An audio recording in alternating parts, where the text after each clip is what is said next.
guys, bersama saya lagi dalam Alright Noper Channel. Satu berita yang mengejutkan. Antaranya dikatakan Datuk Dr. Masita disiasat oleh pihak polis, pihak berkuasa. Jadi kenapa disiasat sebab semua? Ini yang menarik ya untuk saya kongsikan. Dan yang kedua adalah Ketua Polis Negara dan juga Menteri Ngak Koming mengejutkan seluruh rakyat Malaysia. Rupa-rupanya ketika pada sambutan Hari Kebangsaan 2024 yang ke-67 ramai juga yang mencari mereka di mana keberadaan mereka. Jadi ini yang saya ingin bongkarkan kepada anda sahabat semua ya, apa yang mereka lakukan ya ketika itu. Jadi untuk yang pertamanya izinkan saya untuk membacakan kenyataan media ini ya, berkaitan dengan Dr. Masita, Datuk Masita. Pemerdagangan manusia. Polis Diraja Malaysia siasat dakwaan Datuk Masita terlibat. Itu antara dakwaan dan sekarang ini ya dalam radar penyiasatan pihak polis, pihak berkuasa. Jadi mari kita lihat kenyataan media ini. Polis Diraja Malaysia telah membuka kertas siasatan ke atas Datuk Dr. Masita Ibrahim yang didakwa terlibat dalam sindiket pemerdagangan manusia di negara Myanmar. Menteri Dalam Negeri Datuk Seri Saifuddin Nasution Ismail berkata, PDRM ya diberikan sepenuh kepercayaan untuk menyiasat kes membabitkan bekas timbalan menteri di Jabatan Perdana Menteri itu. Katanya aduan laporan sudah dibuat dan Polis Diraja Malaysia juga membuka kertas siasatan. Jadi biar proses siasatan itu berjalan dahulu, kata Datuk Seri Saifuddin Nasution. Jadi sahabat semua, ini sebenarnya menggambarkan kerajaan ya di bawah pentadbiran Perdana Menteri kita Datuk Seri Anwar Ibrahim. Ya tidak kira siapa, bekas menteri kah, siapa yang ada dalam kerajaan, pembangkang kah, pastinya akan dia siasat jika ada laporan polis. Ya, perkara itu tidak akan dilepaskan begitu sahaja. Jadi kata Datuk Seri Saifuddin lagi, tidak perlu timbulkan spekulasi. Saya serahkan kepada profesionalisme Polis Diraja Malaysia untuk menyiasat dakwaan berkenaan. Katanya ketika ditemui pada program menyemai kasih rakyat mekar di Kampung Baru Pulau Redang semalam. Dalam perkembangan sama, Saifuddin mengakui jenayah rentas sempadan antara negara-negara Asia Tenggara amat membimbangkan. Katanya lagi, semua negara ASEAN mengakui tren jenayah rentas sempadan meningkat termasuk kes pemerdagangan manusia. Katanya kita juga bersetuju untuk berkongsi maklumat perisikan bagi membenteras jenayah rentas sempadan daripada terus berleluasa, kata Datuk Seri lagi. Masita sebelum ini menafikan penglibatannya dalam aktiviti sebuah kumpulan sindiket pemerdagangan manusia di negara Myanmar itu. Tegasnya dakwaan yang dibuat oleh sebuah badan bukan kerajaan India itu berdasarkan maklumat diperoleh daripada media picisan di Indonesia. Dia juga berkata tidak akan teragak-agak untuk mengambil tindakan mahkamah kepada pihak yang cuba mengaitkan dengan fitnah itu bertujuan untuk menjatuhkan reputasi dirinya.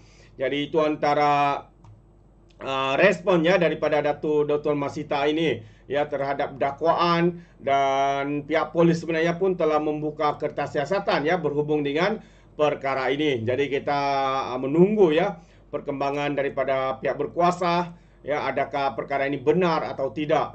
Siasatan terus harus dibuat dengan sebaiknya. Okey, itu perkara pertama. Perkara kedua adalah apabila ramai yang bertanya di mana Ketua Polis Negara, di mana YB Ngak Koming. Ramai yang tidak mengetahui sebenarnya ketika pada hari perarakan ataupun Hari Kebangsaan 2024 yang berlangsung pagi kemarin, rupa-rupanya ya IGP dan juga Menteri KPKT juga ya terlibat sebagai peserta dalam perarakan Hari Merdeka itu. Jadi inilah jawapannya sahabat-sahabat semua. Ya, ramai yang tertanya-tanya di manakah menteri ini, Ketua Polis Negara, adakah mereka hadir atau tidak hadir. Jadi segalanya terjawab bahwa mereka sebenarnya menjadi peserta dalam perarakan Hari Merdeka itu.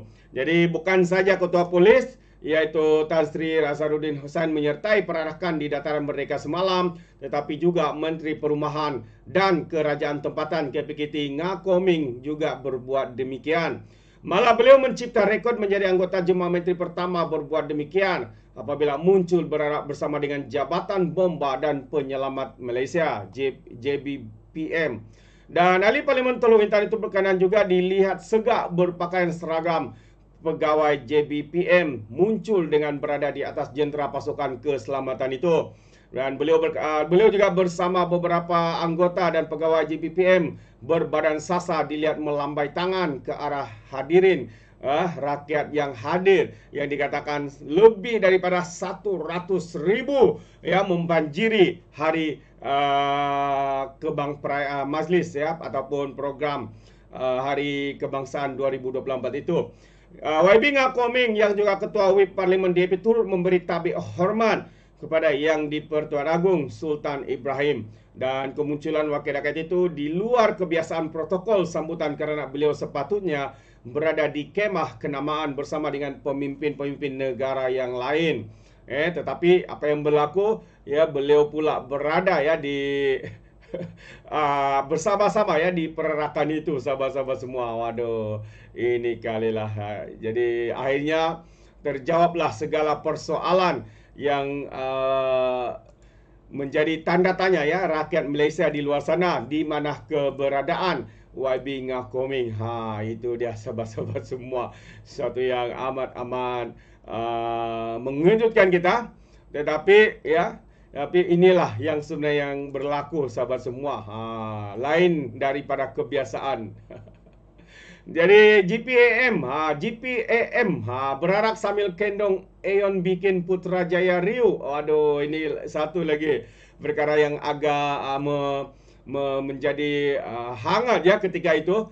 Bila dikatakan GPAM berarak sambil kendong Oyen bikin Putrajaya Riu. Siapakah Oyen itu? Oyen itu sebenarnya adalah seekor kucing ya. Dan dataran Putrajaya bertukar riuh ya dengan sorakan orang ramai ketika Jabatan Pertahanan Awam GPAM berarak sambil mendukung seekor kucing. Jabatan itu sinonim dengan masyarakat kerana usaha-usaha mereka yang sentiasa bertungkus lumus bukan saja memastikan keselamatan orang ramai, bahkan keselamatan haiwan-haiwan kecil. Apa yang lebih membuatkan ia menarik? Perarakan itu membawa Oyen yang terkenal dengan gelagatnya seperti abang besar. Oyen juga nampaknya memberi kerjasama dan duduk diam dalam pelukan salah seorang anggota GPAM. Orang ramai lantas bersorak sambil melambai ke arah Oyen membuatkan semuanya terhibur. Waduh, itu satu lagi antara perkara yang menarik ya, berlaku ketika dalam sesi perarakan ya, daripada agensi-agensi kerajaan, NGO dan sebagainya. Aduh, terbaik. Jadi sahabat semua, terima kasih. Sampai di sini saja. Sekiranya Anda mau berikan sebarang komen, pandangan ya, Anda boleh berikan di dalam ruangan komen. Tapi ingat, komen dengan cara berhemah. Terima kasih. Izinkan saya untuk mengundurkan diri, dan seperti biasa peribahasa mengatakan tak apa pun kangkap 2 ton keinginan. Dalam bahasa Melayunya, tepuk dada tanya selera. Sekian saja daripada Alright Nopo Channel. Saya kita berjumpa lagi. Bye bye.